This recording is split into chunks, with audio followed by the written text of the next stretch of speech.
Hello, everybody, and welcome back to the Sanderlanche podcast. Today, we read 6 chapters of Oathbringer, Book 3 of the Stormlight Archive by Brandon Sanderson.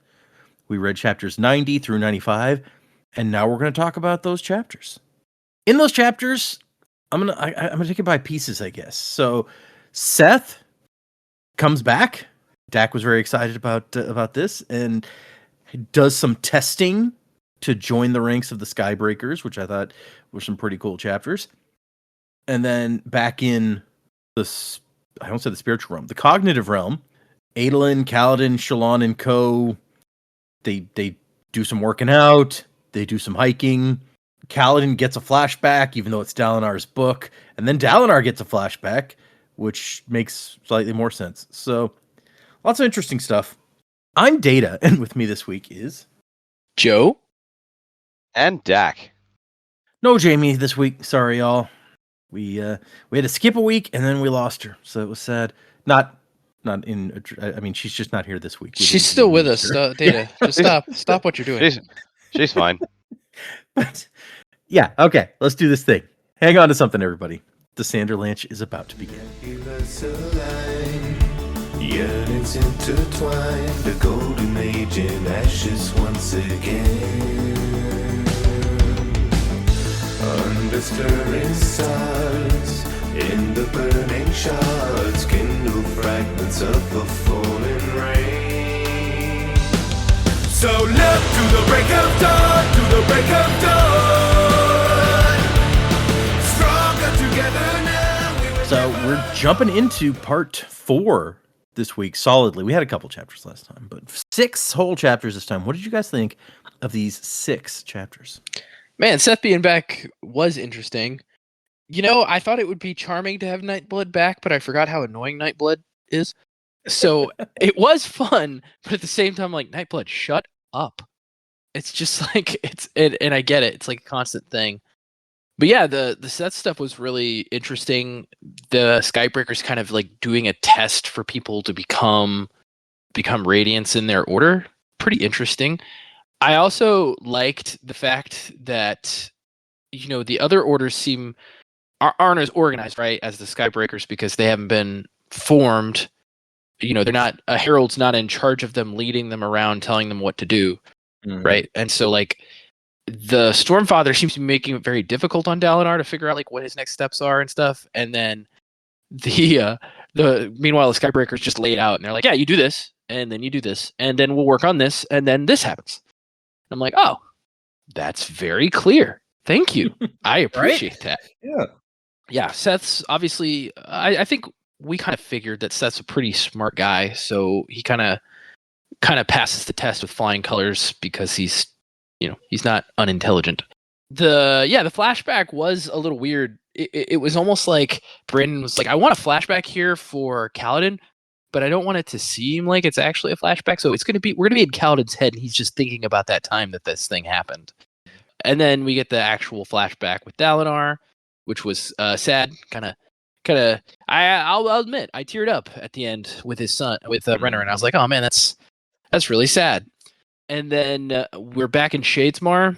I feel like, I as much as I like getting the Szeth stuff, I feel like I really want to keep reading about the Shadesmar stuff. I want to see what's going to happen to them. So it was chopped up a little bit. We didn't get a ton of information in any one place. So I'm ready to read more because I really enjoyed the Shadesmar bits, the Szeth bits. And I get narratively why Brandon does these different perspectives throughout the chapters, but I almost wish there was a way I could just read like the Shadesmar section and then just read the Szeth section kind of in all one chunk, because I just like, I want to know what happens. But anyway, no, good stuff. I liked it. I gotta say about the flashback, the Dalinar flashback, that is, I will say, one bit that it gets me every time is when Renarin starts talking about like what his mom said about Dalinar, and I was like, oh my god. Yeah, what he's saying about him, he hugs him, he brings him, even though he knows like his dad shouldn't have the drink, it's like he brings it to him anyway. It's like, obviously you need this. Yeah, every piece of it, and like the Dalinar internal stuff of like this stupid boy, and then he's just like, oh my gosh, my son. It's like, it's just it's a nice moment. And I also agree the Shadesmar stuff is not that much happens in Shadesmar in this section, but it's clearly building to like, oh, hey, we're gonna start seeing some stuff here. Yeah. So that's kind of exciting. I agree. Yeah. I think this section in particular leaves me being like, I want to see more. I want to see what happens next in that Right. area. Yeah. And I know at this point Brandon wasn't like crossing over his books super clearly yet, but at the same time it's weird to me, and maybe in Secret History it did describe this and we just didn't know what we were reading, but like it's weird to me that there's no Spren stuff if this is where they live. Like there's no Spren stuff before we get to these books. I'm just like, that's weird, because we had Elantrians hanging out in Shadesmar, but we didn't like, to my knowledge, we didn't have any like Spren running around. So I'm like, man, that's something I feel like in Secret History we should have seen. But yeah, if they're everywhere for sure. Yeah, maybe they're only on the Roshar part of Shadesmar. I still don't know how it works. yeah, it's a little. I mean, we know Shadesmar does have the geography a little bit like the physical realm, but how anything really works here is still unclear for us. Mm-hmm. Also, you reminded me talking about Nightblood.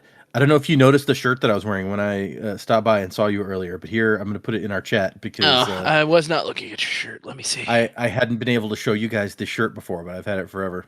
Hello, would you like to destroy some evil today? Oh, that's awesome. And it's Szeth. That's great. I love that. For anyone, well, for everyone listening, it's like because you can't see it.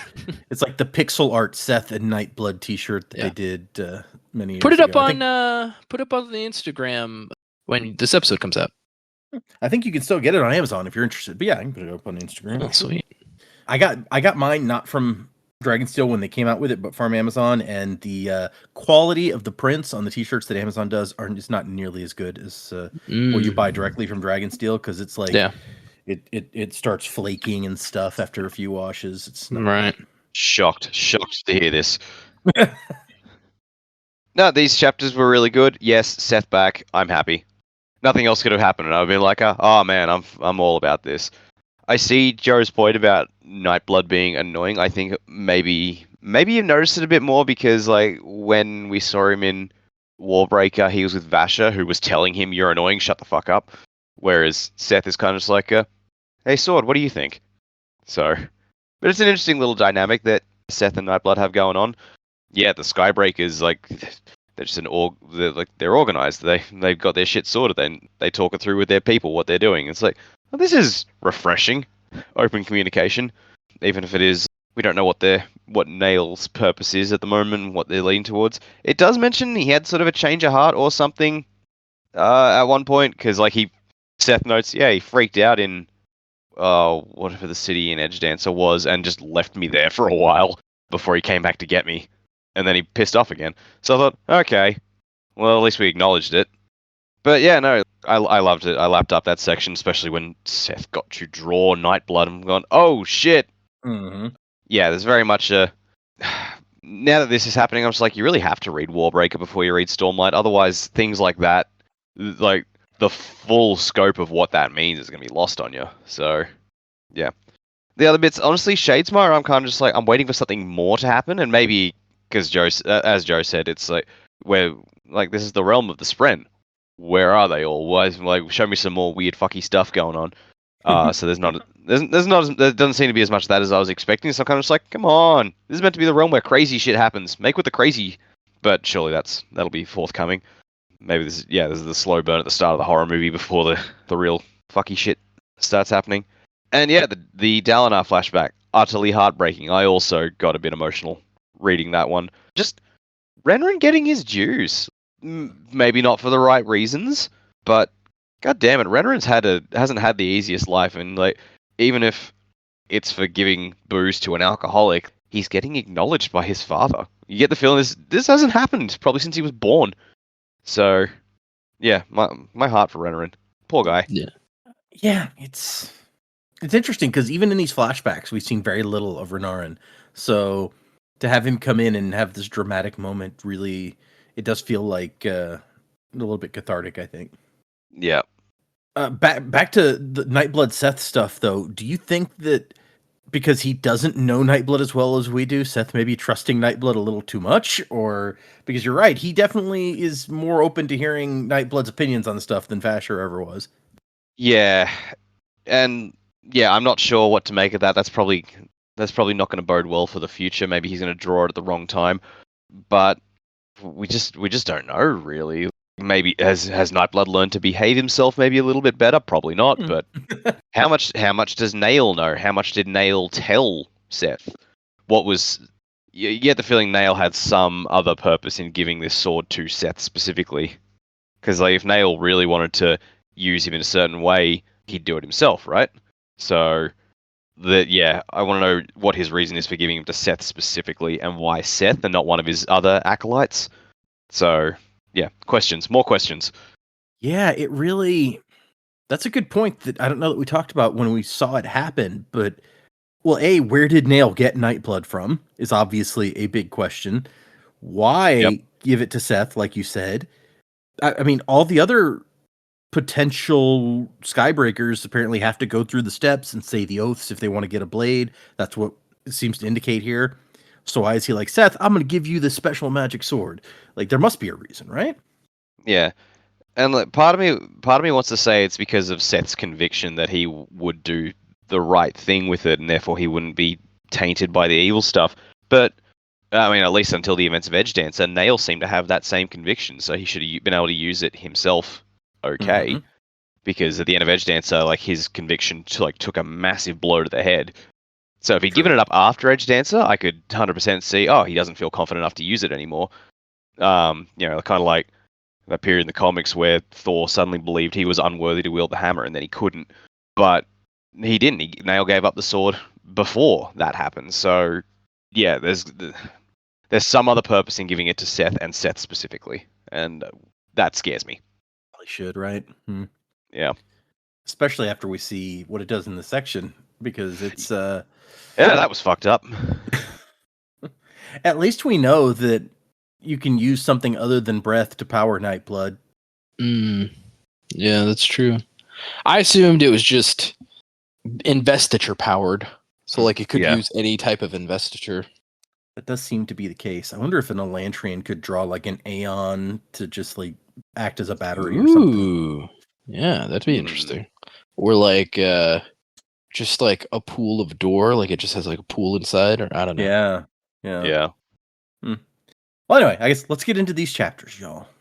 We started with chapter 90, Reborn, and it is a Szeth chapter, which I said, hey, we're gonna get some Szeth chapters, and here we go. And the epigraphs from Hessi's Mythica, we're still in the introductory period where it's like, I'm going to tell you guys about what I know about the Unmade. We don't actually get any information here. And the chapter starts with Szeth trying to figure out what to call himself now. Not Szeth's son, not Szeth's son. No, he's not truthless. I guess I'm just Szeth. Okay.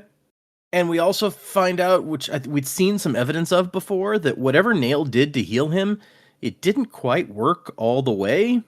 His spirit is not exactly attached to his body as well as it once was. And you can see it when he moves around. He has like this afterimage, which we saw in Edge Dancer also, but we didn't see inside his head at that point. We didn't really know what it meant, so we're just like, okay, that's just some weird power that I guess he has now. And now it's like, oh yeah, like my soul is actually lagging behind my body, or something. Or yeah, which is bizarre. It kind of reminds me of, we know that, or I guess we're pretty sure that Kelsier's cognitive shadow is stapled into the physical body that he's in, probably with the spike that's in his eye. So Szeth's body just got like stuck back in, or Szeth's spirit or whatever got stuck back in his old body. Kind of like I guess that's what happens to Returned, is the shard sends them back super powered, but back into their own bodies. So maybe it's similar to that. And they are going to a little fortress that overlooks the Pure Lake, which, hey, we've been there once before, into the Pure Lake at least. We love the Pure Lake. Yeah. I mean, it doesn't go as well for Szeth here as the last time we visited, but, you know, not as friendly. Nightblood's like, ooh, it's the lake. You should draw me. I would love to see the lake. Vasher says there are magic fish here. So I guess he traveled with Vasher at least a little bit in Roshar. Yeah. And Seth's like, no, I was warned not to draw you except if there was an emergency. And only if I have a lot of Stormlight so you don't eat my soul. He's like, what? I wouldn't do that. I just destroy evil things. You're not evil. Thanks for the vote of confidence, sword. Right? Yeah. It makes me think of the DBZ abridged, like the like the weird German alien guys. It's like, no, I wouldn't do that. I mean, honestly, by a lot of metrics, Szeth could probably be considered evil. Yeah, I mean, he's robot Santa, clearly. Just without the The jolliness. the jolliness and the self-awareness, or excuse me, the self-mobility. Like, he can't go around destroying what he considers evil on his own. Mm-hmm. So he needs somebody else to do that for him. Man, could you imagine if somehow they had made this sword with legs? It would destroy the entire Cosmere. That would be terrifying. Yeah. Well, only as far as he could walk. Yeah. He'd just run around and be like, "You're evil, right?" And they'd be like, "What?" He'd be like, "Great." And they'd kill him. Well, presumably he doesn't need to like sleep or eat or anything. So Yeah. Well, he would need arms in the hilt as well, so he could pull the sheath off himself. true. Yeah. Or he's just to like flip upside down for a minute and try to get the sheath off. He just wiggles out of it. But the funny thing is, even Szeth doesn't know why Nail gave him this freaky sword. He's like, I assume I'm supposed to be learning something from this, but I'm not sure what. So we're not the only ones in the dark about that. And Szeth is kind of lumped in with a bunch of other hopeful Skybreakers. It says there's like 50 of them here. So there's a lot of guys around, although maybe they're accelerating their recruitment now that the new desolation has begun or whatever. And Seth's like, okay, I'm going to join this group, get my ability to fly back. He'll have slightly different powers, I guess, because he had Windrunner powers before, and now he's going to go for some Skybreaker powers. But one of the surges is the same, at least, the gravity one. I mean, it tracks that a group called the Sky Breakers would have the flying power. Yep. And he's trying to think, like, can I trust myself with this? And the sword's like, oh, hey, I think you're super trustworthy. I'm a great judge of people. And Seth's like, yeah, wasn't talking to you, Sword Nimi. I like how he calls him Sword Nimi. It's like, I know you weren't talking to me, but you were wrong, so I had to tell you. What does Nimi mean? Do we know? Hold on. Let me see if we... What does Nimi mean? It's an honorific, kind of similar to the Japanese san, or like the Korean nim, N-I-M, which is probably the inspiration this is. Yeah. All right. Somebody else goes, Nimi also means name in Finnish. All right, cool. Oh, hey, somebody actually asked Brandon. Yeah, he said it's just an honorific. It doesn't particularly mean anything. And then they're like, well, why does he call it sword and not call it like Nightblood? And Brandon says, it has not told him its name. That's weird. Why would he be keeping that a secret? Also, I thought, is that not how they got introduced? Did he just say, hello, would you like to destroy some evil today? Yeah, he just said, hello, would you like to destroy some evil today? Yeah, that's it. Does Nightblood know his own name? Did Vasher ever refer to him by name? Does he? Maybe he doesn't know he has one. That would be true. hilarious, actually. Yeah. Also, Nightblood doesn't seem to have a good sense of time, space, and so he may know his name but forgotten it. You know, That's you true. know? Yeah. And Nightblood's like, hey, the voices seem quiet today. That's nice, right? So apparently he can hear the voices that are in Szeth's head, which that's a weird additional level of messed up. All those people he murdered. So, okay, the lady who's like, Nail's gone. And Nightblood's like, hey, this lady's boring. Where's Nail? You said he was boring too, Sword Nimi. Yeah, but interesting things happen around him. But so this lady says, okay, you guys have already completed the first part of your training. You traveled with Skybreakers and joined them in one of their missions, which I assume is what we saw in, I believe the city was Yedaw, when in I almost said Oathbringer. This is Oathbringer, Edge Dancer. Vasher always drew me, the sword says. That's not true, dude. Yeah, that's definitely not true. Stop talking about your ex. And the lady has them all say the first ideal of the Knights Radiant, the life before death, strength before, and so on and so forth. And then says, in speaking this ideal, you're officially pardoned for any past misdeeds or sins. We have the paperwork signed by the proper authorities here. So he is officially pardoned for all those murders that he did. It's all good. That's so random. Also, who has the power to do that? Just that country, I guess? Because Yeah. he's not pardoned in the Alethi region where Dalinar is. Dalinar's not pardoning him. I would not think so, yeah. Taravangian would be pretty dumb to pardon him also. So for as he's ruling Yakoved, and Szeth murdered the king of Yakoved. But I really want to know if Taravangian knows he's alive, if that's in the diagram or not, or if one day Seth's going to show up and Taravangian, even all his smartness, is just going to go, "Oh no."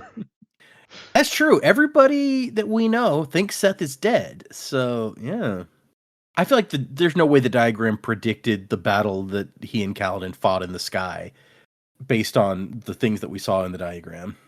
Yeah, but we just don't know how much smart Taravangian knows and how much is written in that thing. True. And so they start talking about the other ideals. Like, if you want to be able to fly, you're going to have to speak the second ideal. After that, it's going to be the third ideal, which the ideal of dedication. And that's how you become a full Skybreaker. And so it's like, wait, we can just know what the ideals are? Like, yeah, no games here, man. You got the ideal of radiance, the ideal of justice, which is to seek and administer justice. And then you can't do the third one until you've bonded a high spren. And then someday, maybe, you'll even get to the fourth ideal, the ideal of crusade, where you choose a personal quest and complete it to the satisfaction of your high spren. So that's kind of neat. And then the fifth ideal is you become the law. I am the law. I am the law. Mama's not the law. I'm the law. That's funny. He was such a good dread. He was, as opposed I to I am the law. I never saw the second Dread. Did you not? It's great, man. It's a really good movie. I am honestly crushed that they never made a sequel, because he was so good. Much I have a kind of a fondness for the Sylvester Stallone one, because I was in the hospital for a week and my mom went and rented me one movie that I could watch, and that was the movie. And so I saw that movie a lot when I was. Were you in the hospital a whole week when you broke your arm? Yeah, the second time I broke my arm, it was. I don't remember that.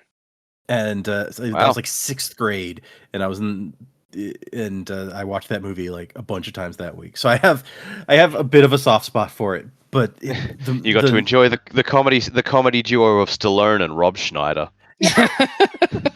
Rob Schneider. But the newer one, he's such a better Dread, just overall. I mean, low bar, but well, yeah, fair. I mean, the fact that he never even takes off the helmet, like, come on. Yeah, I am the law now. But anyway, so when you swear the fifth ideal, you become the law. And she's like, yeah, nobody's done that for centuries, so don't obsess about that, because it's probably not going to happen. And it's like, okay, so now we're going to take you to a place where you're going to do another test. And Seth's like, hey, Nail said that I was kind of different and special and stuff. Do I really need to go with these kids to do this test? And I love that she isn't upset that he's questioning her or anything. She's like, just explains. Like, yeah, he originally thought maybe you could skip straight to the third ideal because of your past, but he's not here now, and we can't really judge, so we're just going to put you on the same path as everybody else. I mean, and to be fair, that's a good explanation. It's like, he's having a moment, and we can't, do anything different because we don't know what else we would do, so you're just going to have to do this. And Szeth is also completely satisfied. And she's like, well, you're not going to complain or anything? He's like, no, it's orderly. You explained it well. Why would I complain? And then all the Skybreakers sitting around nodding like, yeah, that's good. It's like, this is the kind of guy we need. He gets it. I fucking love Szeth. Yeah. And then we end the chapter with them flying to their next test. And Nightblood's like, man, I like it up here. You can see everything. He's like, wait, can you see? And not like a man. You see all kinds of things. Except, unfortunately, how useful I am. He's really pushing. Like, come on, draw me. You know you want to draw me. Come on. Have we gotten to the part yet where Szeth talks about his soul shadow? I think that was the beginning of that chapter. Yeah, we touched on it a little bit. Dude, that's messed up. I just have to say, just walking around and you have a constant after image, which I know Lyft talked about that previously, but we were kind of like, huh, what's up with that? Yep. Now we know it's because his soul is not quite in there right. It's somehow, I guess when you die and if it's a soul, it could, he might have turned into a cognitive shadow, just like Kelsier, and then got shoved back in there. And Nail's not quite that good at the soul surgery. Well, I mean, he was using a device, so Yeah. he can only Also, do what it who can made do. this Fabrial? What? Like what?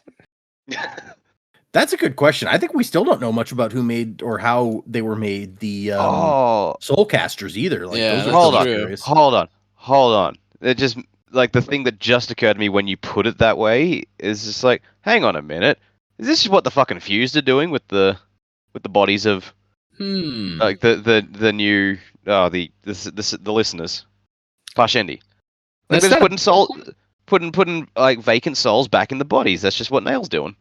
Yeah, Or what he that's did. it's not a bad conclusion to draw. The only thing I would say maybe is different is it's got like with the Parshendi, I feel like maybe it has more to do with like gem hearts and Spren That's than true, yeah. than like Fabrial souls, whatever. Or maybe that's why it didn't work properly because it's not meant to work on humans. Ooh, interesting. That would be interesting, actually. Yeah. Although honestly, if there's a Fabrial going around that, because we've seen plenty of soul casters out there, if there's another one that like heals people, I feel like that would have been useful for other people to have. Navani's going to hear rumors of this thing, just like, where? I must have it. She's gonna go on a quest to find the healing Fabrial. I bet she would. That's her Crowbar the soul back in a corpse? Fuck yeah. So the second chapter we had is 91, Why He Froze. And this person is who wrote the Mythica is, I assume Hesse wrote Hesse's Mythica, but I'm convinced the Unmade were still Spren and were as such manifestations of concepts or divine forces just as much as they were individuals. So okay, cool.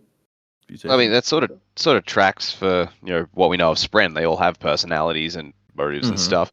But also, like, it's not a stretch to apply that to the shards as well.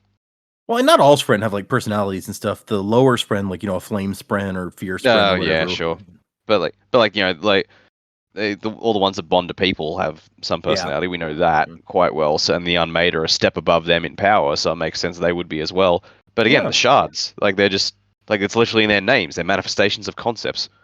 It's true. They very much are. So, Unmades are just, you know, shard wannabes.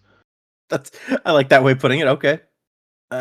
This is where it's like Kaladin remembered cleaning Krem off the bunker floor while he was in Amaram's army.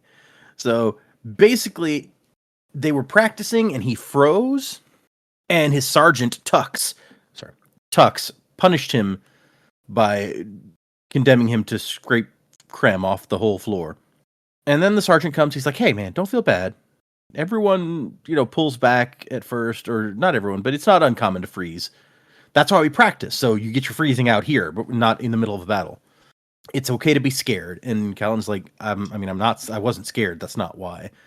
I wasn't scared of getting hurt. And if he has to kind of prod him about it, but eventually he's like, look, I was scared of hurting someone else. It's like, oh, okay. That's a different sort of problem, but also not really uncommon. We can work on that. This guy seems like a pretty decent sergeant. He also tracked down Tien for Kaladin. He's like, yeah, he's over in the 7th. Seems like a nice guy. Maybe I can get him transferred over here.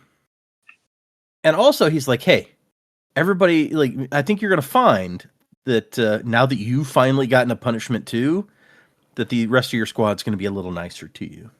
He's like, basically, you've been too goody-goody, too good at being a soldier, and people don't like you.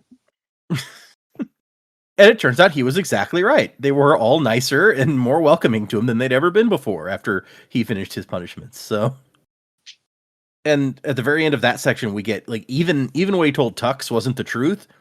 It wasn't that he was afraid of hurting someone else. It was that he realized he could hurt someone else, that he could kill someone, and that freaked him out. And it kind of makes sense. Like, you know, we've seen Kaladin fight. But then it cuts back to him in Shadesmar, just like still not in a good place. We can see the fear Spren crawling along the banks of the Sea of Beads with their little purple antenna wiggling around. And everyone else is asleep, but Kaladin can't. And Syl's like, oh yeah, Pattern is watching over them. She doesn't like cryptics as a rule. And Kaladin's like, hey, he's nice. And she goes, yeah, that's why it's strange. Like, a nice cryptic, ugh. I wonder what the normal other cryptics are like. Yeah, that's a good question. We haven't met any other ones. And then he sees like some spren flying overhead. We might have met another one if Moash hadn't fucked it up. That's true. We could have another one with us right now. Fucking Moash. But these weird. With our These luck, that cryptic would be like super bloodthirsty and weird. Let's kill him. Let's get him. It's like Nightblood. Like, let's get it's him. like, burn the house down, laddie. Burn them all. No, you know what you must do. It's like I look for patterns in the flame. It's like lies are good, but have you ever considered murder? Oh boy. I don't know why this one just popped in my head. It's like, I whittles what I see. Sometimes I whittles the future. I would be okay with a cryptic who whittled the future. That would be really interesting, actually. That's just an offshoot of practicing his stabbing. Practicing my stabbing, Red. So these flying things are have these weird heads that float in front of their body, and Kaladin realizes, oh, those are glory spren. Like the heads, the little balls of light are what we see on the other side. So we're seeing more and more what spren look like over here as opposed to over there. And then there's a discussion about how mortals need sleep. Spren do not, even on this side where they're from. So we don't sleep, we don't eat. I think we might feed off of humans, actually. Your emotions or how you think about us.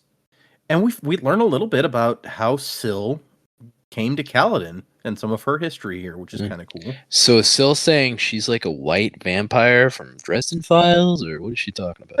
It sounds a little bit like that, right? Yeah, except not as like soul sucking. Not as sexy, I'm waiting for like the granddaddy of fear spren, and it's just Pennywise. Yeah. She transferred to the physical realm, even though the Stormfather, her father, didn't want her to. And he's like, "Oh, could you do it again? Could you like go back and talk to Dalinar?" And she's like, "No, my bond is to you," and so I couldn't really like go back. And she wants to talk about what happened. Like, you were basically catatonic. And he's like, "No, it's fine. I just lost my focus. It won't happen again." And she's like, "Dude, something is wrong, but I don't know what it is. We need to work on this." He's like, "No, I was just surprised about Saw and Moash and all that stuff." And then the chapter ends with the others starting to wake up. It's like, okay, well, we've got something to focus on now.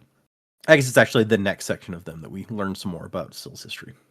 Hesi in the Mythica for the chapter Water Warm as Blood, which is a very dramatic name. The most important thing I want to make sure that people understand, the Unmade are still among us. It's clear to me that some of their effects are common in the world right now. So I think we already knew that. We've seen and talked to some of them, but good to know that other people were aware.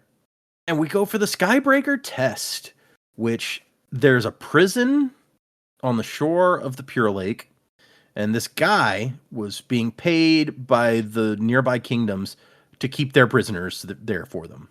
But the prisoners have escaped, and they're all like murderers and stuff. Like, these are all bad criminals. Good. So That's what you want to hear. The Skybreakers are here to hunt them down. And some of the newbies just are like, okay. Like, they tell them how to find them. Like, they're out here somewhere. You'll know them. They have tattoos on their foreheads. Find them and deal with them.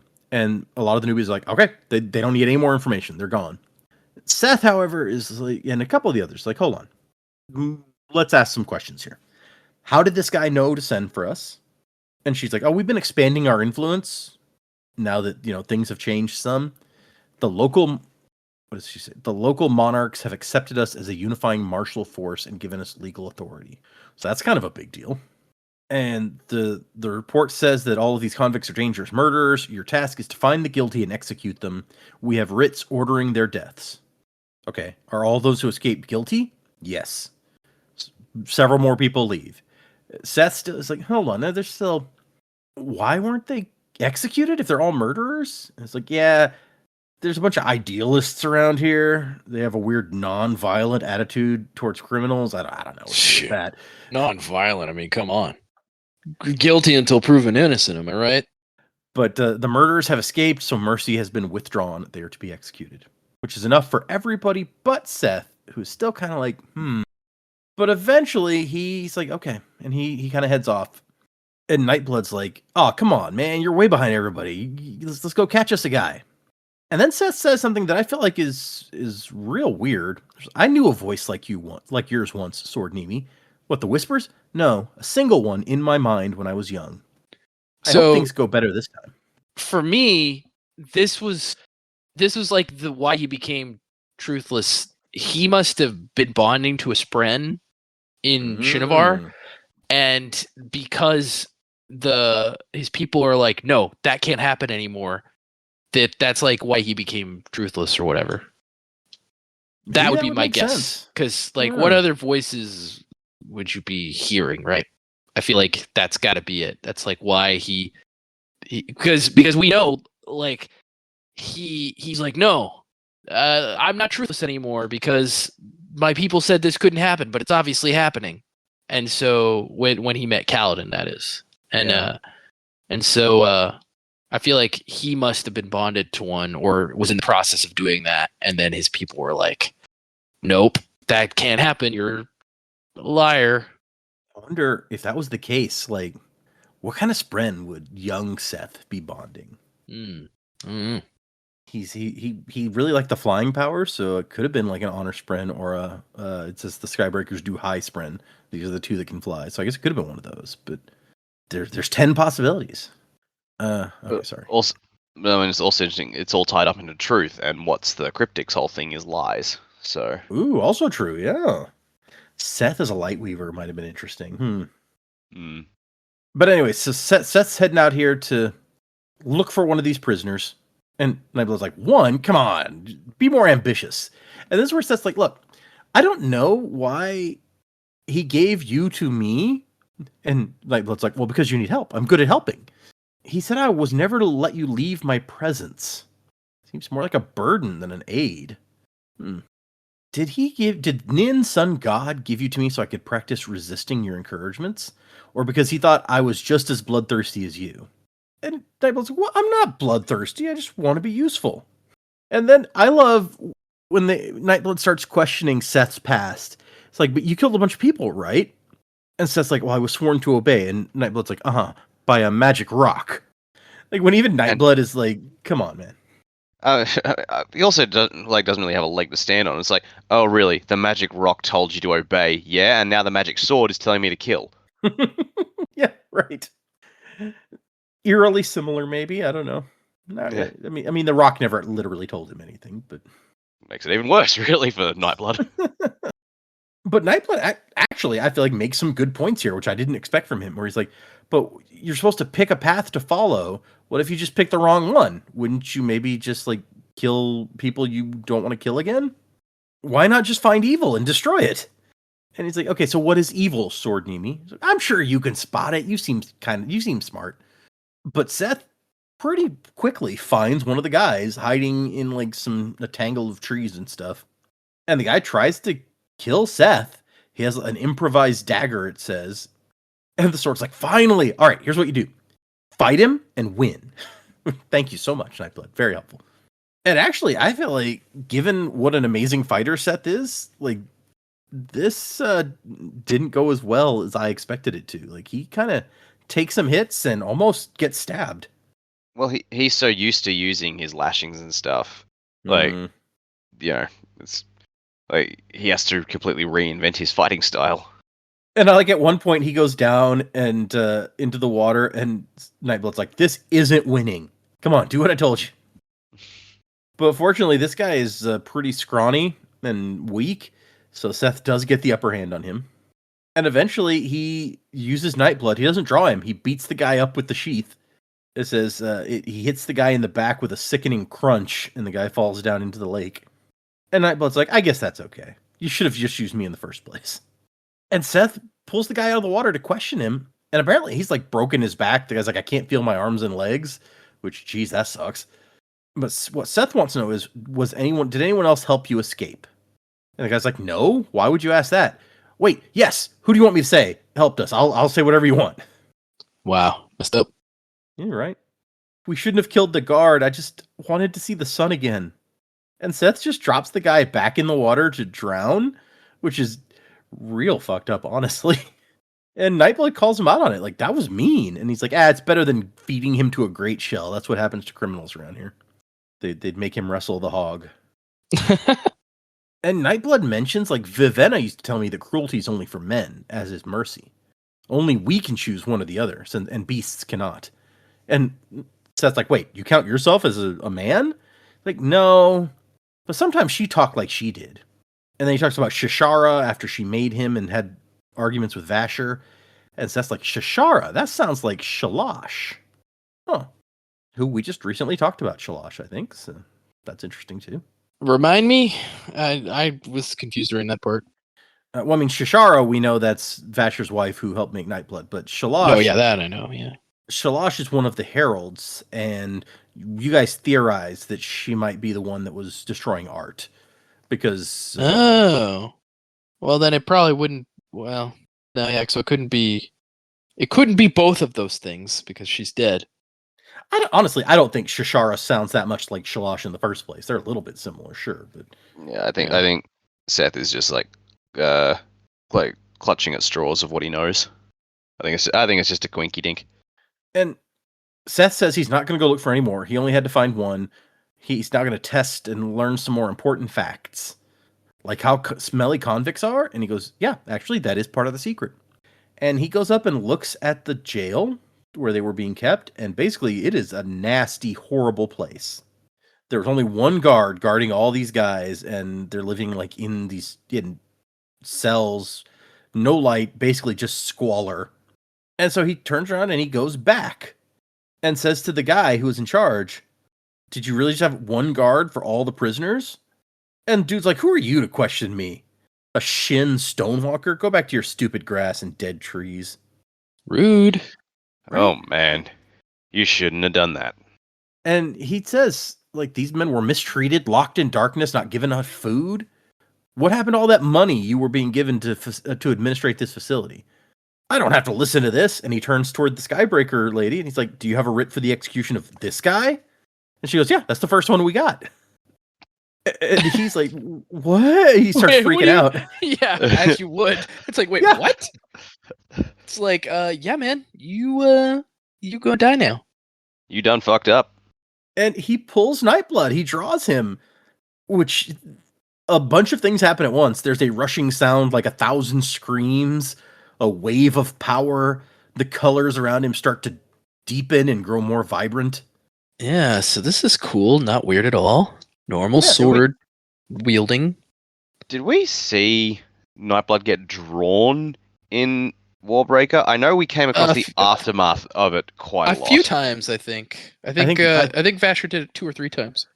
I think we saw him drawn once. Oh, was it if only I'm once? remembering right. I thought it was more than that. I know, like, Nightblood got picked up by people who drew him all the time, and even they might have only drawn him like part way out of the sheath. Yeah, Like, he came part way out several times. Yeah, like Okay. I don't remember him being pulled all the way out and then just straight up being used to stab a guy. But in the big, like, not the final battle, but in like the semi-final battle, I guess you would call it, Vasher draws Nightblood to take on a bunch of dudes. When he slices them, it says, I think it was like even a small like nick, and they turn to smoke. Oh, And that's right, yeah. He stabbed a wall with it one time, and just like a giant section of wall vanished. That's right. Yeah, it was a whole thing. Yep. And he hears Nightblood's voice, "Destroy evil!" And he stabs the dude, and it says flesh and blood puffed instantly into black smoke. It seemed to sear away even the man's soul. Meanwhile, veins of black liquid crept up Szeth's hand and arm, which is deeply disturbing, and he has to shove the sword back in the sheath. And slowly the blackness evaporates from his flesh, leaving the skin below bleached to a gray white. So yeah, that's drawing Nightblood is dangerous. It's what I'm getting from this. And Szeth's like it says a lot of his light is completely gone, even from that momentary stabbing a guy. He's like, I'm gonna have to have way more Stormlight if I ever do that again. And everybody here, the townspeople, the squires, even the master Skybreakers, are looking at him with horror. Like, what the hell did we just see? So I guess they never saw Nail draw it, if he did, while he had it. I mean, Nail at least knew that it would use up Stormlight if he used it, so it seems to me like maybe he drew it at some point, but we don't know where he got it or where he got the knowledge he had. So You could have put a warning label on this thing. Do not use without shit tons of Stormlight. and then they wait up a bit to see who else comes back, and Nightblood kind of wakes up from he was kind of sleeping or something. It's like, oh, did you draw me? Yeah, he had a big day. Yeah. Did we destroy lots of evil? He's like, yeah, a great and corrupt evil. Wow, I'm impressed. You know, Vivenna never drew me even once, and she carried me for a long time, maybe a couple of days even. I know. We talked about Dragon Ball Abridged earlier. Nightblood is just like Nappa from that show. Did you draw me, Vegeta? Yes. Hey. And we get another view of how Nightblood has no concept of time. Seth's like, how long do you think I've had you? At least an hour. 1 or 2 or 10,000, something like that. And Master Kai or Ki, whatever her name is, the lady who's been in charge here, is like, Szeth, son Naturo, I've decided to take you on as my squire. Honestly, it was kind of like all of us wanted you. We had to figure out who was going to get the privilege. And he gets to swear the second ideal. And there's a little talk about, like, you knew how horrible things were here. Why didn't you do something about it before it got to this point? And she's like, okay, so it's a fine distinction, but technically he had not broken any laws until the prisoners escaped. They don't have laws against embezzlement. It says that he was the one allowed to judge if his methods were satisfactory or not. Well, that seems like a foolish power to place with someone. Yeah, right. So you get to you're your own oversight. Yeah, that always goes so well. Mm-hmm. And so Szeth swears his second ideal, to seek justice until he finds a more perfect ideal. And now he can fly again. And that's where we leave him for this time. Yay! Szeth's back, baby. Yeah. And then we go to the chapter Kata, where Hesi says, Traxel mentions Yelegnar named Blightwind in an oft-cited quote. Though Yasna Kholin has famously called its accuracy into question, I believe it. So I love that this is a modern scholar, I guess, and it's like, yeah, you know, Yasna says that maybe this quote's not right, but I think it is. Okay. And Adolin wakes up with a crick in his neck and a pain in his back. That should be familiar for Dak today. Nobody's going to no get that. You have no idea. 10,000 years give you such a crick in the neck. Oh. He wakes up and he's, not feeling great. And he's honestly still kind of preoccupied about the fact that he murdered Sadeas and how's he supposed to feel about that. And then he sits up and there's the Spren with scratched out eyes is just like looming over him. And he's like, oh, jeez, do you have to stand so close? The whole thing about Sadeas' murder, it's like there was such a big part in the start of the book and has kind of fallen by the wayside here. So at least we're getting reminders every so often because you're just like, have we just forgotten about that? No? Okay. We're not in Urithiru much right now, so I guess. presumably the investigation is ongoing. So somewhere Eli's just going, why won't anyone fucking take me seriously? Because nobody likes you or your dead husband, okay? I was going to say, it's like, because you appointed Amaram. Well, yeah, okay, that too. And like Adolin eventually is like, I guess maybe I'll make conversation. And he looks at his Spren like, hey, what do you think of all this? And she doesn't say anything, but he's like, I talk to my sword a lot regardless, so this isn't really any different. And I love his thought that it's like, I'm being childish, aren't I? So things moving in the world make me look insignificant now. That's just like a child growing up and realizing he isn't the center of the universe, right? Problem was, his life had been the center of the universe growing up. Welcome to being the son of Dalinar Storming Blackthorn. And to calm down, he goes and does his morning kata. He doesn't have his sword because, well, he has her. He can't make her a sword right now. But still, it helps him to loosen up and stuff. And then he sees Azure, and she comes down and starts doing the same kata. And then Kaladin shows up, and he starts doing it too. Even though he's not as good as the other two at it. And he's like, oh, he must have learned it from Zahel, because that's where Adolin learned it. Just interesting, okay, we've seen Nightblood recently. We mentioned Zahel, who we know is Vasha, and we got Azure here, who the guys think is Vivenna, and Vivenna got the mention, from Nightblood as well. It's like, all the Warbreaker people converging apparently. Yeah. I still am not sold on Azure as Vivenna. I don't know. They keep talking about her hair changing color. She is doing the same kata as that, Vasher basically taught Kaladin and Adolin. Like, I don't know why we wouldn't think she's Vivenna at this point. I will I say, guess my thought is, who else could she be? I've got no other candidates, but like she doesn't strike me. She doesn't seem like Vivenna to me, unless Vivenna's seen some serious shit since we last saw her. we is don't know possible, I exactly guess. how long ago that was, so she could have. Yeah. Yeah, it's been a while. Yeah, It's been a while. it's like I don't see the Vivenna, even the one at the end of Warbreaker, fucking leading the city wall guard. Mm. But who knows what's happened in between? I will say, the first time I read this book, it never even occurred to me that until we get to the part where she's like, "Oh, I've traveled in Shadesmar before." I think even then I was like, "Oh, is she from this planet, but she just knows how to get to Shadesmar?" I was going so quickly that I didn't stop and consider, like, wait, is she from someplace else? Until this chapter, when it really draws attention to the fact, like, Adolin learned this thing from Vasher, Kaladin learned this thing from Vasher. How does she know this thing? And at that point, I, for the first time, was like, wait a second. Is this Vivenna? I don't know that makes any sense, but could it be? And so I was in the sort of the same place you guys are when we got to this point.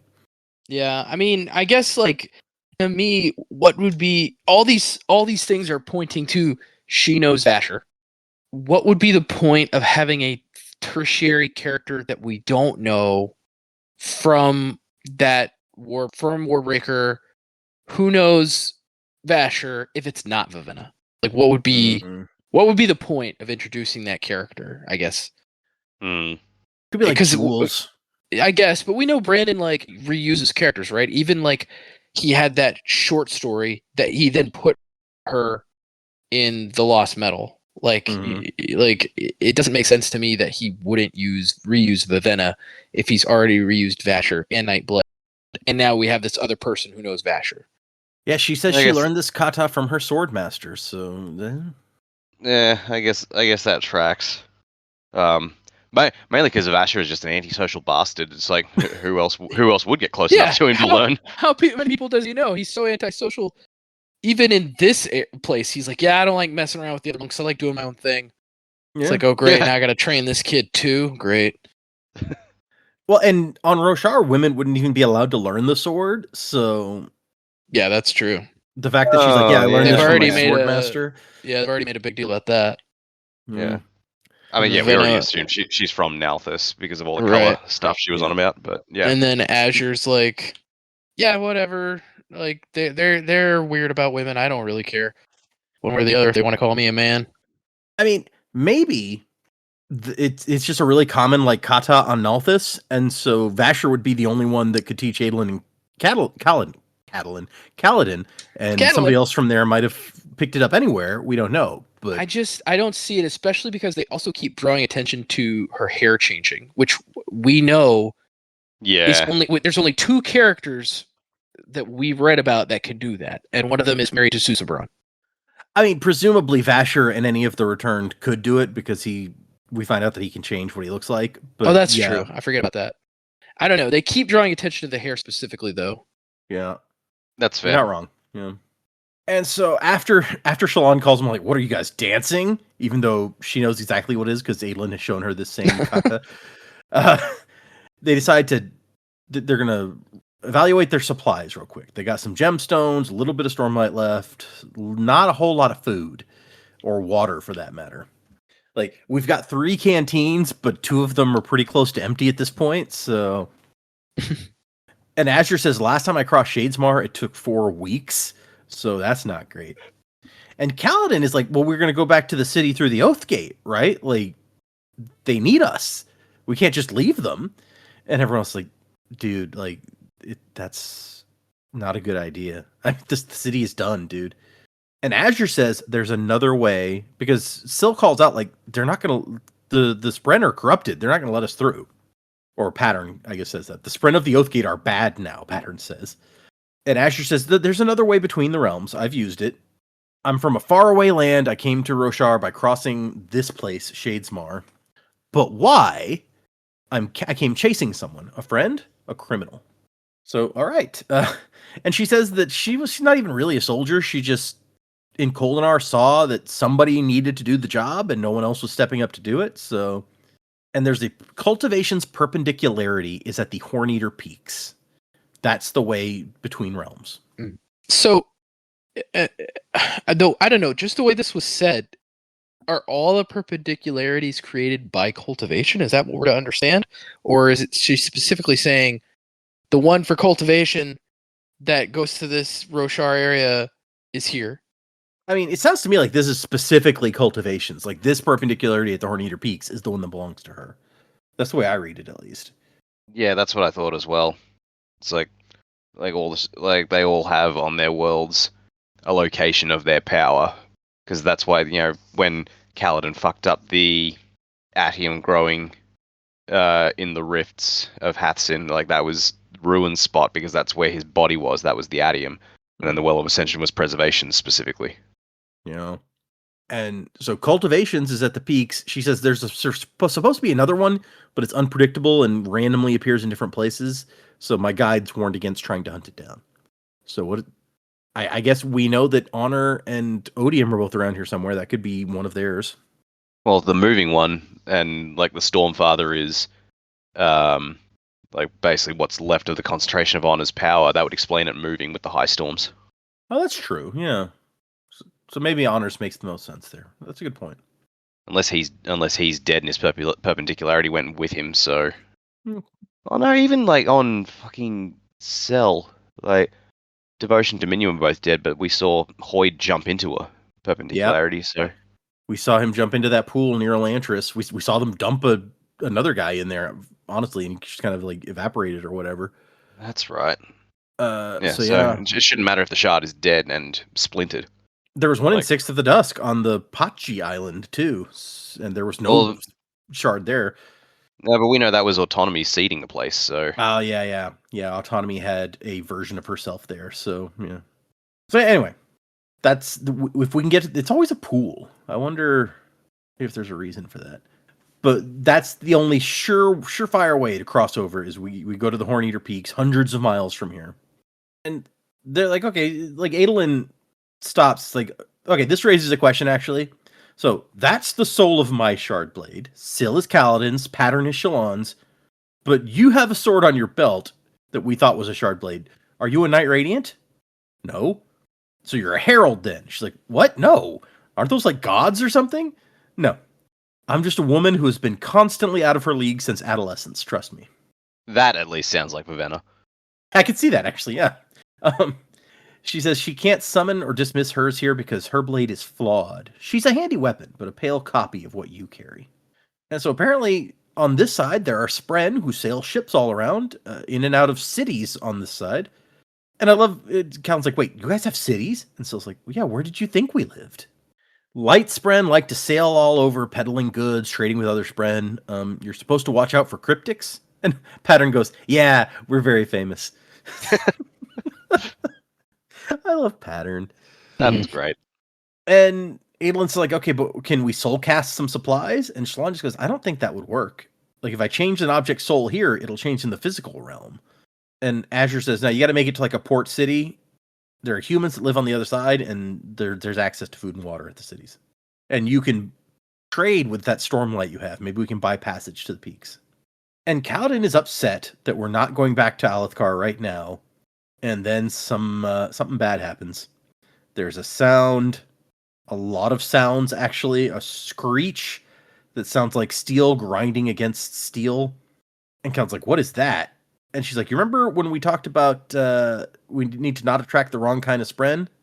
Yeah, that's the wrong kind of Spren. Let's get moving. And then we get an illustration of the different kinds of Rosharan wines, which we talked about a little bit before from this illustration specifically. I called out some stuff to you. I like the little the little notes. Like, I've had milk that got me more intoxicated or whatever it says. Yeah, then the pink wine. The pink is the least intoxicating variety. Don't be a snob, Naz. They're just working on their zero alcohol game. That's commendable. In order, you've got pink. What does it say? It says floral, Aids alertness. Yeah. Orange is fruity with notes of ginger. Yellow is bold and deep without guilt, whatever that means. Auburn, spicy taste with an earthy aroma. And Naz's note is made from fermented fruit, similar to grape wines that we're used to. Red is flavorful with a pleasant burn. Sapphire, nutty with hints of honey. So is sapphire like a mead, I guess? The note Naz says it tastes like whiskey. That's true. Yeah, it says, depending on the infusions, traditionally taste the most like whiskey of any of these. Then you get to blue, complex notes of berry and lemon, and violet is the strongest, spiced sandalwood aroma. They also have cider and Horn Eater Lager, responsible for that embarrassing tattoo of mine. Okay. I want to see it now. Come on, Naz. The tattoo artist is like, yes, I make many of these for Axis the Collector. I don't know why the tattooist is a Horn Eater, but you know, I guess Horn Eater Lager. I love how long we've gone, like hearing about all the different, like just hearing the wines referenced. We never get any details on them, and finally, it's like, here's where we lay it all out for you. Yeah. So this is one of my favorite illustrations of the book, I think, just because it's something that has just been a presence this whole time, and finally we get all the information we want, more or less. The next chapter, A Small Bottle, is our flashback to 7 years ago. Dalinar wants some alcohol. What is this, soup? Fuck soup! Starts dumping all his clothes out on the ground like, I gotta find some alcohol. He's losing it, man. Wait, do I need to be presentable? Is the hunt today? No, wait, that was weeks ago. Like, he's not in a good place. And then Adolin comes in. It's like, we heard a commotion, sir. We thought you might need help. I need nothing. Get out! Wow, it's rough. Yeah. And then it says a hand fell on his shoulder, and he hears, Father? It's like, Adolin, so help me. But no, it wasn't Adolin, but the other one. And that just says it all. Yeah, it's like, I don't know his name. I don't know how old he is. He's just the other one. The heir and the spare. Renarin had returned, timid as always, his spectacled eyes wide and hands trembling. And he's got a little bottle. I got you one with the spheres the king gave me, because you always go through what you buy so quickly. Gavilar hides the wine from me. That's why there's none left. I couldn't have drunk it all. And Renarin steps up and hugs him. And Dalinar flinches, bracing as if for a punch. They talk about you, but they're wrong. You just need to rest after all the fighting you did. I know, and I miss her too. He goes, what did she tell you? What did your mother say about me? The only honest officer in the army, the honorable soldier, noble like the heralds themselves, our father, the greatest man in Alethkar. Oof, that's a punch to the gut. For real. Dalinar thinks, what stupid words, and yet he starts crying and pulls Renarin into a hug. They should hate him. He deserved to be hated. And he's like, anything. I don't know how to get free of this. Help me. And he just cries and holds his son. And it's just, that one paragraph in particular, but the whole section is just like, every single time it gets me. Even sadder, I feel like, than the finding out what happened to Evie, which was honestly, like, overall that chapter is kind of scary. But, like, this is just sad. Dalinar's so pathetic, and his son still looks up to him. Our last chapter was Inescapable Void. We're finding out more about Yelignar. Had great powers, maybe all the surges combined into one, could transform any Voidbringer into an extremely dangerous enemy. Curiously, 3 legends I found mention swallowing a gemstone to engage this process. So did Aesodan eat a rock? I guess so. Like, that's what it sounds like, right? That's what it seems like. And apparently it, like, gives you all of the surges or makes you super powerful or something. Mm-hmm. We didn't see her do anything. Scary as fuck. But, yeah, it gives real meaning to it. Wasn't a rock. It was a rock lobster.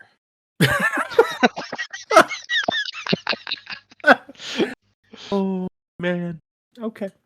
Anytime she walks into the room, you just hear that dun dun dun dun dun dun dun. Our final chapter is back in Shadesmar, and they're being pursued by something they don't know what it is yet. And Patterns like, humans, you must stop your emotions. They are very inconvenient here. And so apparently these sounds are coming from Angerspren. On the other side, they look like boiling pools of blood. And Asher's like, yeah, Here, that's their saliva pooling as they drool. They're nasty. Ugh. Their saliva is the part that crosses over. How ridiculous. They're dangerous even to other Spren. How did we draw them? Nobody here was angry, right? Kaladin is pissed off. You know, Kaladin constantly angry. Kaladin constantly angry Stormblessed. yeah. I like the guy, but his default emotion is anger. Yeah. The thing is, really, he's angry at himself. Still anger. And so Azure explains that there's lots of peninsulas like this one that we're on, which I kind of pointed out last time when we saw the map. It's like all the rivers are basically peninsulas on this side. And she says there's always a lighthouse at the end. We stop at them sometimes for supplies. And Syl's like, yeah, I remember that. It's very useful for ships. But it'll take a while. We'll have to hike for several days. And like for a moment, like Aylin's like, yeah, at least it's a goal. Like we have something that we're trying to do. And so they hike for a couple of days. There's not a whole lot happening except that we get some background. Yeah, she had a knight before Kaladin that she'd never mentioned before. He was an elderly man, kindly, but he did fight, and in one battle he died. And the thing was, she wasn't old enough or mature enough, I guess, for the bond. Most Spren survived the death of their knights. She got lost for a long time. And by the time she came back to herself, the recreants had happened, and most of the other Honor Spren were gone. She slept for like 1,000 years on your side, and the Stormfather found me and took me home, and after that he wouldn't let me leave. As it gives context to when Kaladin thought he killed her in the last book and Stormfather being pissed. Right? She says the Stormfather was foolish, as were the other Honor Spren born after the recreants. They knew something bad was coming, but wouldn't do anything. And I heard you calling, even from so far away. So she snuck out and hid among the Windspren by losing her mind, essentially, until she could find Kaladin. And then she goes, oh! And he's like, oh, did you remember something? No! Oh, as in, look over there. And there's a lighthouse in the distance. And that's where we finish our section. So, for next time, we're just doing 4 chapters, 96 through 99. And in case you want to do anything with the titles, those chapters are called 96 is Pieces of a Fabrial. 97, I think I would pronounce this Reno. It's like Rhino if you put an extra I right next to the first I. I do love rhinos. Chapter 98 is called Loopholes. And chapter 99 is called Reachers. So there you go. Predicaments. What do you guys think? Where are we going? What's going to happen? Yeah, I don't know if we're going to stick with Szeth or not. But it would be interesting to kind of see, like, what is his training like? How does he change? So I'm going to predict maybe we see more of that. That would be great. The Shadesmar stuff, I don't know what this lighthouse thing could be. It would be interesting to me. I don't think it's going to happen. It would be interesting to me if, for example, they ran into like Elantrians or other people from other books. Don't think it's going to happen, but it would be fun. Okay. Spren. I want to go to Spren City real bad. So I hope that's where we're going. I hope this lighthouse is like, here, come to the Spren City. We've got food. It's delicious. We got cookies. Yeah. They say other humans do travel in Shadesmar, so maybe they'll meet other humans who are, getting some grub at the Spren City as well. But I just like this whole Shadesmar adventure, like I want to go to a Spren City. It feels like it's going to be like a Spirited Away experience where they're all going to work in a bathhouse. It's going to be great. I would love that. That'd be so much fun. It'd be like a fun little diversion. I want to see that. Sure. We need money for transport. How are we going to get money? Let's work at this bathhouse. So yeah, all fun, interesting ideas, all things I think that could be potentially really good. So, but yeah, the potential for them like doing a fun little diversion. Of course, I do want to get through the story, so that's kind of it's not a joke prediction, but it's more of like that'd be fun. Don't think it's actually gonna happen, but I do want them to go to a Spren City, see some cool Spren stuff, and just get more information about like Shadesmar, the Spren, their nature. I want to see, hopefully we'll see what other Spren look like in Shadesmar, because Syl and Pattern obviously look different. She talked about how Pain Spren, like, you just see the pools of blood, but that's actually their drool. So I'm like, so wait, what do they actually look like? So it'd be pretty cool to see, like, the different Spren and their actual forms in Shadesmar. So yeah. Also, if they could learn more about, because they talked about the cognitive realm, or Shadesmar, but apparently there's like other realms as well. So like, what is that about? that'd be interesting to find a little bit more about that as well. But that's all I got this week. Hoping we get some fun Shadesmar adventures. If there's gonna be some explicit crossover from other worlds and stuff, it does seem like this would be the place for it, right? Yeah, I mean, I feel like it's where people cross over. Yeah, that could be fun. I always like the crossover bits. That's the appearance of Nightblood at the end of Words of Radiance is one of my favorite little moments. Yeah, it was a pretty cool moment. I would say like the Cosmere books as a whole, if we hadn't been able to like see the Hoids and then like some of the other stuff start to cross over, I don't know that I'd be nearly as interested. I love like big world crossover stuff, so the more of it the better for me. Like the Lost Metal I really liked because there was so much of it. I was just like, yeah, this is great. Yeah. And even if we don't, just the learning more about Shadesmar is also going to be exciting because the only time we've been in the cognitive realm before now was really Secret History. So yeah, learning about the cognitive realm, Shadesmar, I feel like that could only pique my interest more in like the worlds. So yeah, okay, that makes sense. Yeah, I don't really know where we're going at this point. I feel like we'll probably see some more of Szeth when Nail finally comes back from whatever it was he was doing. Because I feel like seeing as much of him as we did in Edge Dancer, and like how big he's factored into Lift's story, and now that Lift is part of the Lift and Gorks are in Dalinar's coalition now, so it might maybe Szeth and Nail will play a part involved in that. Which that'd be fascinating, but as just an order of radiance, and they're just like, well, we have to accept this order of radiance, and Szeth's like, hi there. I'm like, do we though?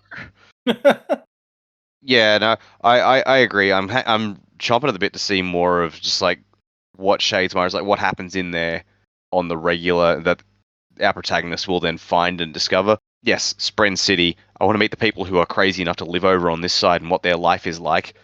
I feel like this is probably gonna be a great spot for a Chris or a Naz cameo, considering we met them in Secret History, hanging out in the cognitive realm, so that would track. But I want to meet like the Spren who sail boats and stuff. Like this sounds fascinating. Like I think I was kind of hoping for some of that stuff in these chapters, and we didn't really get it. So I'm like, yep, show me more, but show me what happens here, not just them trekking through the wilderness of it.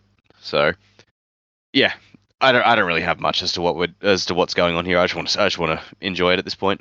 I feel like that happens at the start of parts as we are here. It's like it's much easier to make predictions when you're about halfway through a part or coming up to the end. That's fair. Yeah, I agree that you're kind of expecting like now that we're in Shadesmar, let's get into some of that Shadesmar stuff, and we had a couple chapters of them just kind of like sitting around in Shadesmar a little bit. So getting into some of the stuff will be interesting. I love the idea that you had that like we're gonna run into Naz and Chris here. That would be great. We've seen so much Naz like notes on maps and stuff at this point, and we just met him briefly that one time. Like I want more Naz for sure. Yeah. We at least got plenty of Chris in White Sand, right? Naz we've gotten very little of overall.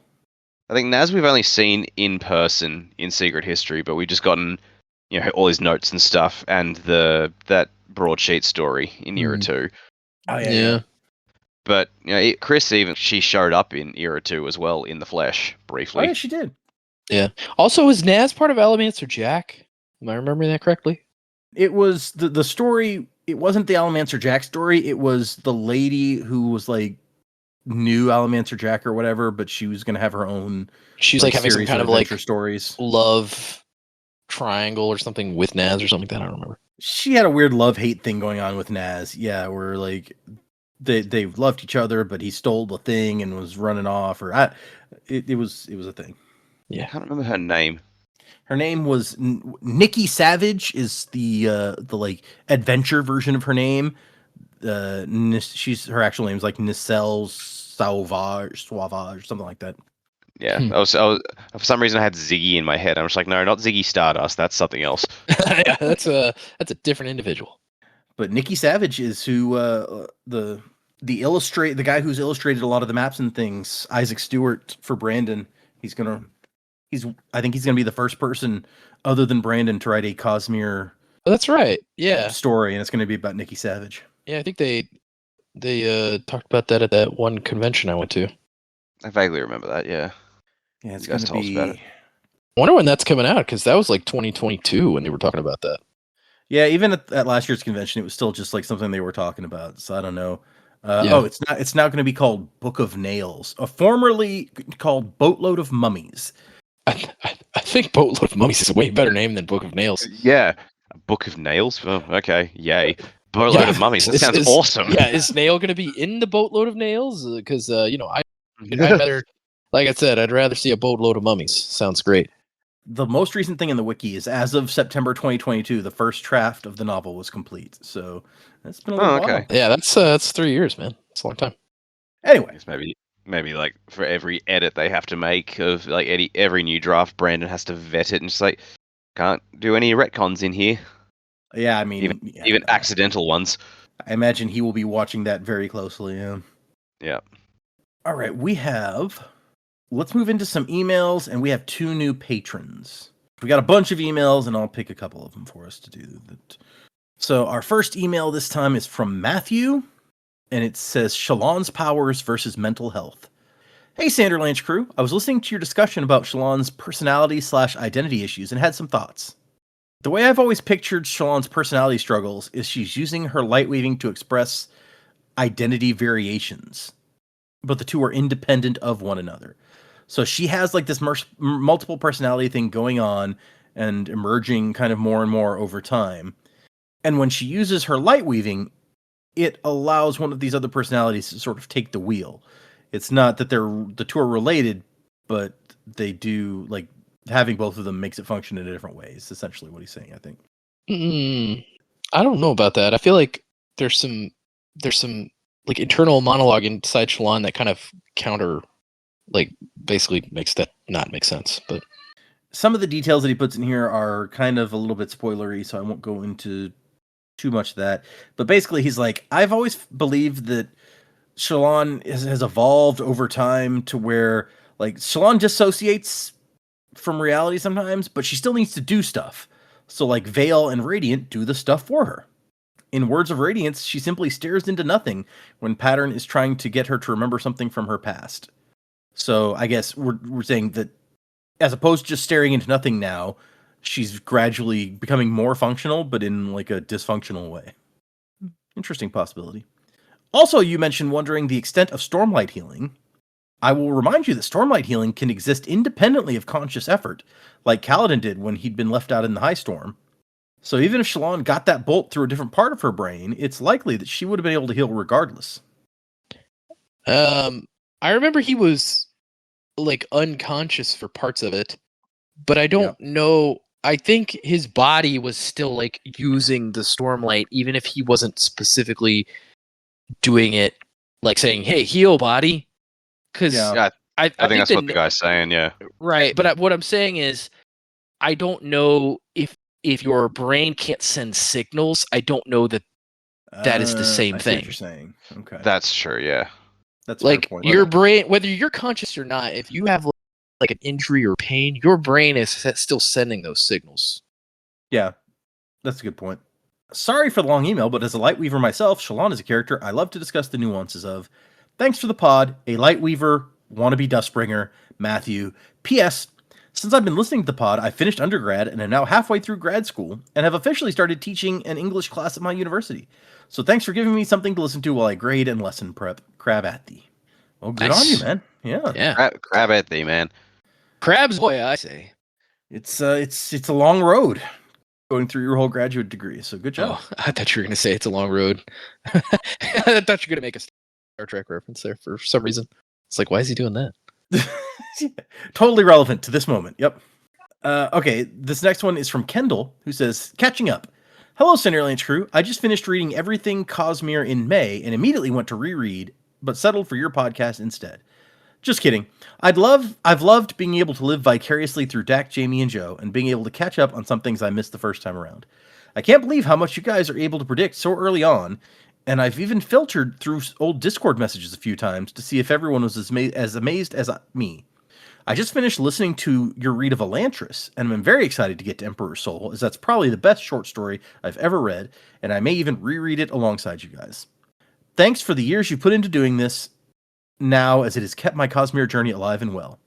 I have a very boring administrative job and listen to lots of audiobooks, so it's nice to switch it up with your podcast now and then. Also, hello future me, if you even read emails on the show anymore, because who knows how many you get now almost 4 years later.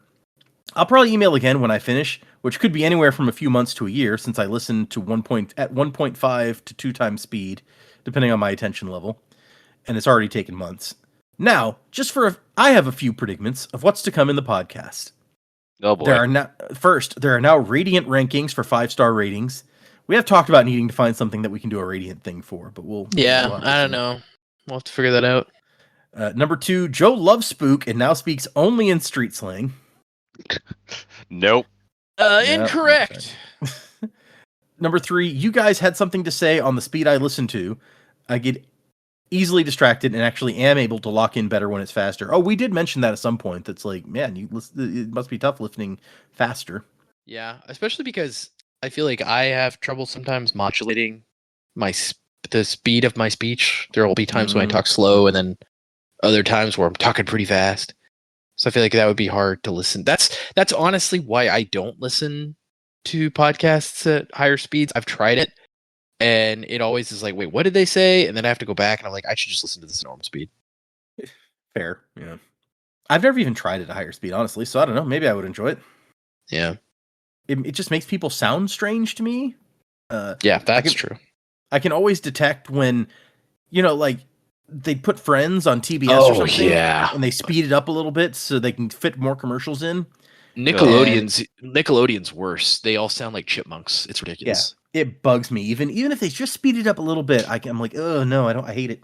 Especially because like when Ross, a lot of the Ross jokes are like he gets real like high pitched and squeaky. So then when it's sped up, it's like terrible. It's like what is happening? Why does he sound like that? Yeah, it's a thing. It's true. And I've said it before. I feel like it messes with comedy timing so much to like change the speed, but I don't know. Which in a sitcom is pretty important. Anyway, the number 4. You're also collaborating directly with Brandon to incorporate volcano magic into Ghost Blood's era. I mean, I wouldn't say no, Brandon. If, I know you're out there listening, obviously. So, give us a call. Of all the podcasts about his things, he picked us.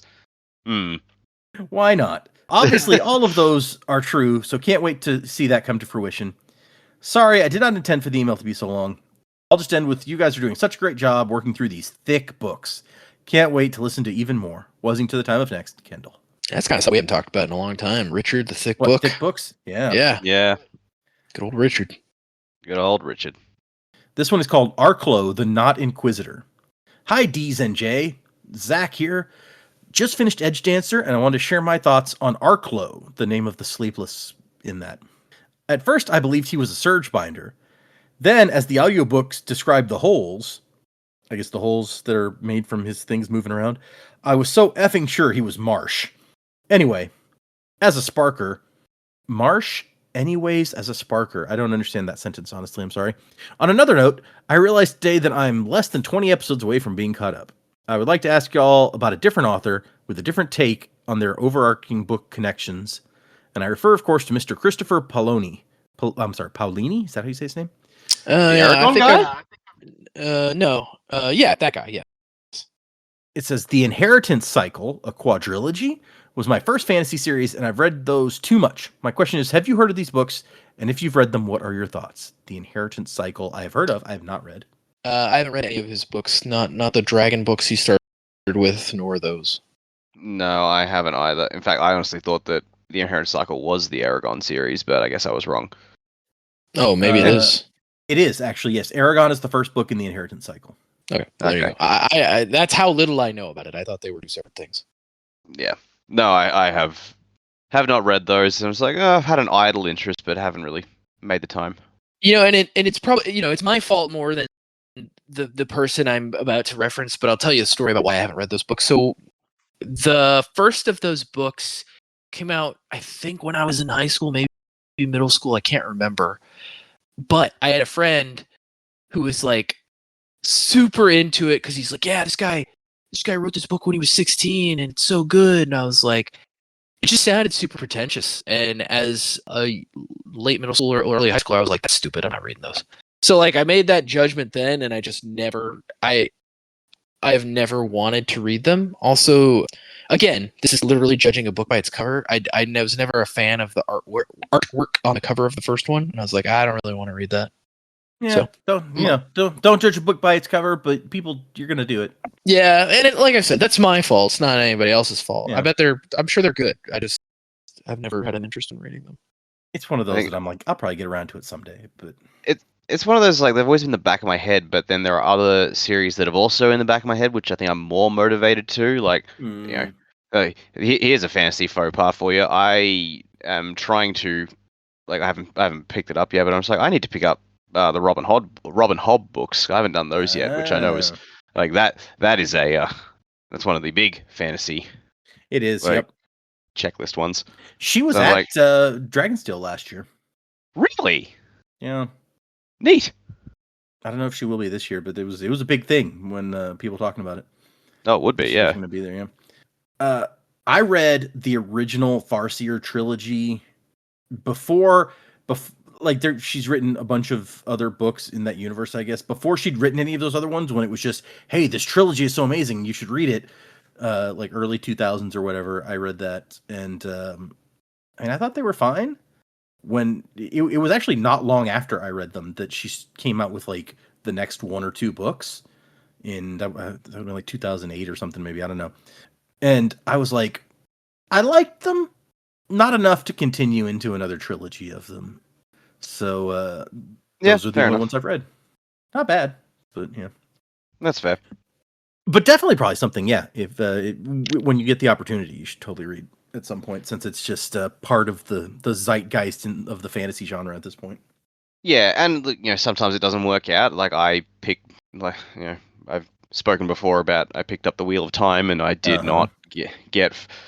I didn't even get to the part of the series where the fans said it starts to get slow, because I'm just like, Jesus Christ, it gets slower than it is now. I couldn't make it through the first like 3 chapters of that. Yeah. Honestly, that's what I was just talking about, where it's like, that is why I read Wheel of Time. Not even because it's like I like Brandon's stuff and he finished the last 3. It was Wheel of Time is such a like kind of seminal touchstone of the fantasy genre, the modern fantasy genre, that I was like, I have to read it at some point, right? Yeah, that's why I went up picking it up, and it was like, well, everyone says this is one of the big fantasy series, so I'm a fantasy fan. I should read this, right? And then got to the end of book 4, I'm like, yeah, I'm done with this. Yeah, I mean, I didn't love it. I didn't hate it or anything, but it's I don't know that I will read it again. Maybe in another 10 years or something. But let's do one more. We have another short one that we can do, because we've got like 10, 11 emails in here at the moment. Yeah, so this one is from Snot Ninja. It says, so I'm current with the pod now, have been for a while, and it makes it actually harder to email in, as a lot of the time I listen at the start of the workday, and when I have time to email, I can't remember what I wanted to say. Anyway, to Dak and Joe, I love your deconstruction on Azure. It's amazing. To Data, there were a few times this episode where I was chuckling at your clever words of hiding. Uh-oh. Since you guys don't know what episode that was, I guess it's fine. Well, okay, he specifically names like me and Joe, so we can assume it's one of the days Jamie wasn't there, and we're doing a breakdown on Azure, so it's recent. So I could detective my way into if I could find the time, which I probably can't. Words of hiding. I like the way that's phrased, though. Words of hiding. That's fun. Yeah. For the meme about love triangles, the last one is Shallan, Adolin, Kaladin. Not really siblings, but the fandom loves to call Cal Dalinar's favorite son. Especially because we know what episode they're talking about. Yeah. Especially because he always forgets about Renarin. Anyway, keep up the awesome work. I can't wait for the big reveals to come. Ronaldo. That's was that a joke we made at some point where we were just going to start calling him different names because nobody remembered his name? I do not remember, honestly. That might have been a Way of Kings thing. Raymond, Ronaldo, Rory, Retragon. Retragon. That's not even a word. What am I talking about? Yeah, Raiden. Let's do this one more other books. Super short one, because it's got a 5-star review for Joe to do a thing for. This person says, here's my 5-star review, and they send a picture of their 5-star review. I'm at the end of Way of Kings right now, and I'm loving the show. I love listening to the unique takes you guys have. Brandon has always been my top author, and that has not changed, but Joe's slight pessimism has shown me that Brandon isn't perfect. Don't get me wrong, I think Joe is the best, but he doesn't hold back. P.S. I really hope that you guys are doing Radiant Powers now for reviewers, but I'll take what I can get. Yeah, sorry, we haven't made that switch. Yeah, In we're our gonna figure defense, that we out. still don't know what they all are. Yeah, that's true. Once we know what they all are, maybe what I'll do is just if you do a 5-star review, you'll get both. Maybe. We're gonna do the quiz at the end of this book, and that should give us a lot more information on the different Radiant orders. Mhm. So after that, we can try to figure out something. I don't know. We'll figure it out. Yeah, we'll figure out something for it. Details to come. Yeah. Hey, you're like my favorite twinborn, except you may not have a fairing power yet. Sorry about that. You're a coin shot. Coin shot's a good one. Yep. Yeah. So thanks to you guys for emailing. If anybody else wants to send us an email, the address is thesanderlanch@gmail.com. Find us on Instagram and Facebook and Patreon, where I am still posting my reactions to Wind and Truth. We're almost at the end of that. I think I have like 3 more episodes of that left to go at this point. So we're getting close to starting Isles of the Emberdark on the Patreon, which I've recorded a couple more episodes of at this point. So I've gotten to read a little further into that. But we also have 2 new patrons since last time. And so let's talk about those. The first one at the ska level is, I want to say it's pronounced Orzhov. Orzhov. Orzhov. Okay. Orzhov, you can be a skimmer. You store physical weight. Nice, Keeping with nice. the Waxilium Ladrian theme. Yeah. And our other new patron at the ska level is Tim. Tim, the Enchanter? Let's see. Tim, since you reminded me of the Enchanter, we can make you what would be a good Enchanter fairing power? Let's I was about to see. say, where does that go? Yeah, I don't know. Yeah, that's a good question. Maybe I shouldn't be trying to do that. Maybe connection? Or energy. Let's make you a subsumer. You store okay. energy. There you go. So thank you guys for joining the Patreon. If you're interested in hearing me ramble the first time I'm reacting to these books, you can check out the Patreon. And if you join up, Joe will give you a fairing power. Just like if you leave us a 5-star review, you can email that to us at thesanderlanch@gmail.com. And he will assign you a misting power, jumping you into the misting crew. So check that stuff out. As I do. Also, for anyone who has not yet heard from the previous episodes, we have, I have a second podcast that we started in the Sanderlanch Podcast Network.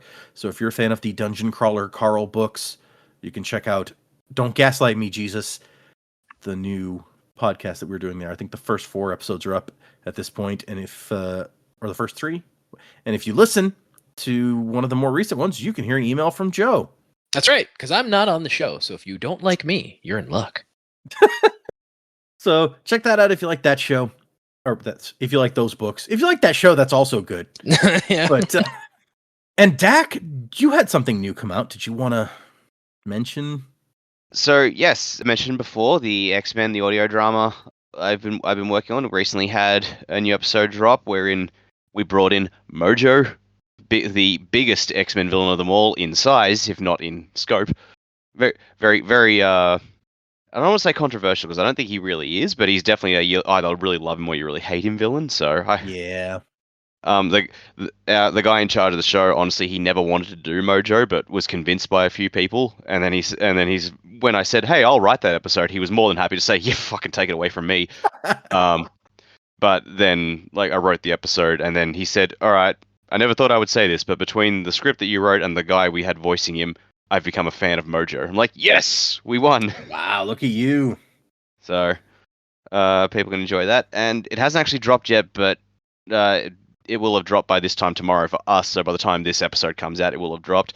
The X-Men show has a sister show, Avengers, the audio drama, which for the most part is Avengers, but they'll try and bring in as many other non-X-Men Marvel characters as they can.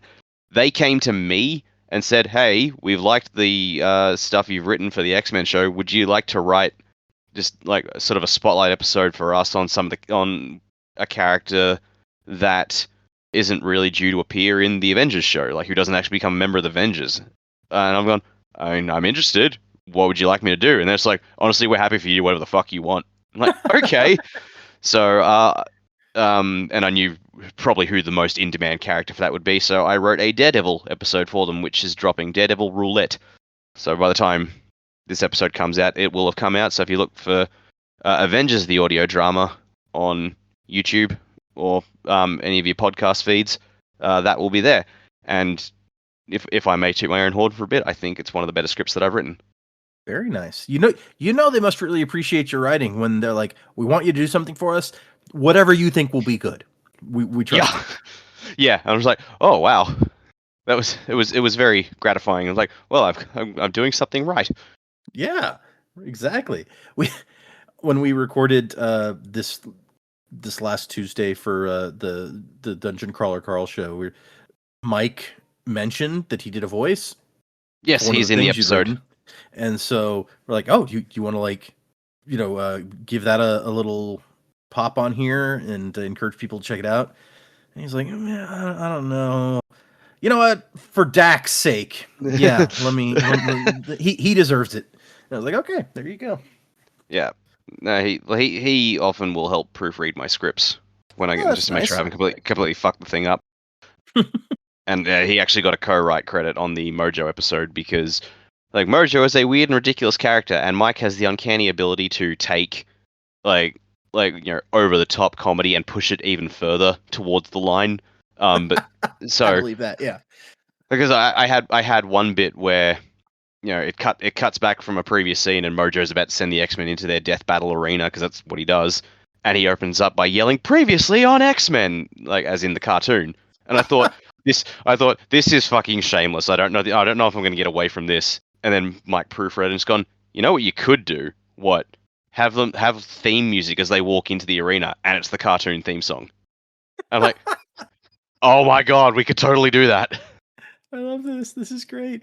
It's funny because you're talking about Mojo. I don't think I've ever read a comic with Mojo. The only place I know him from is from the classic X-Men TV series, and then he made an appearance in X-Men 97 more recently. Yes. Yeah, he did.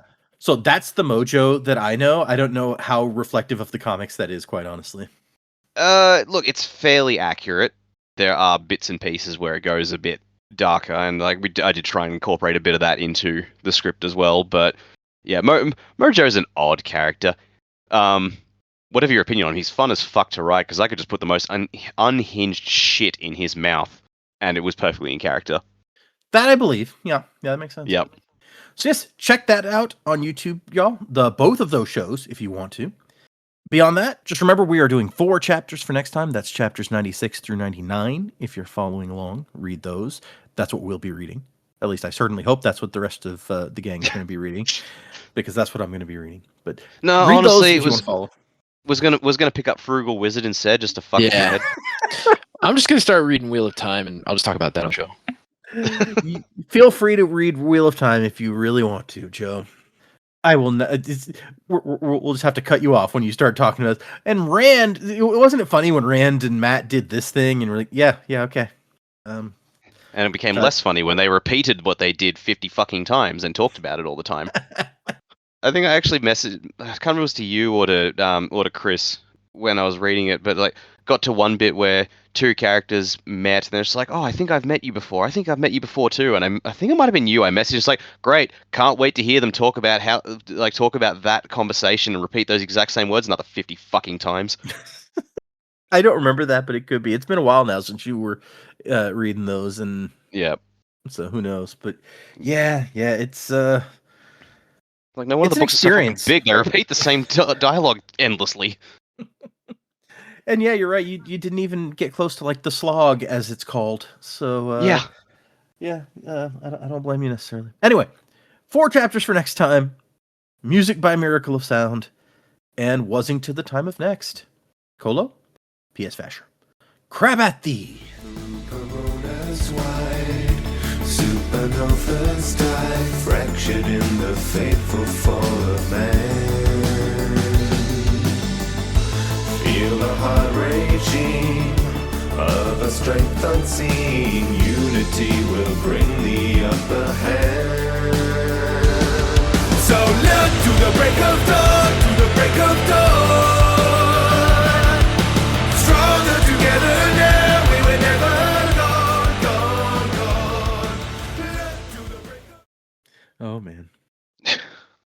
Then we lost it.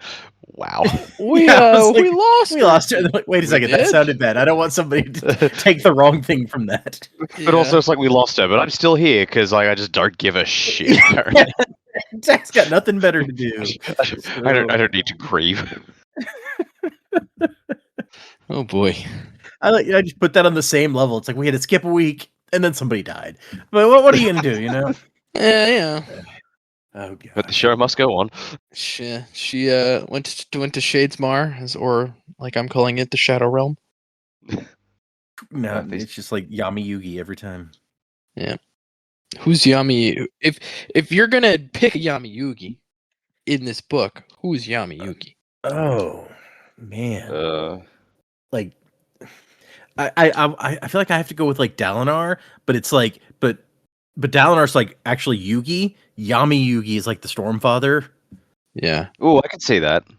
I was gonna say like my mind immediately went to Taravangian is Bakura because dumb Taravangian is nice Bakura and smart Taravangian is evil Bakura.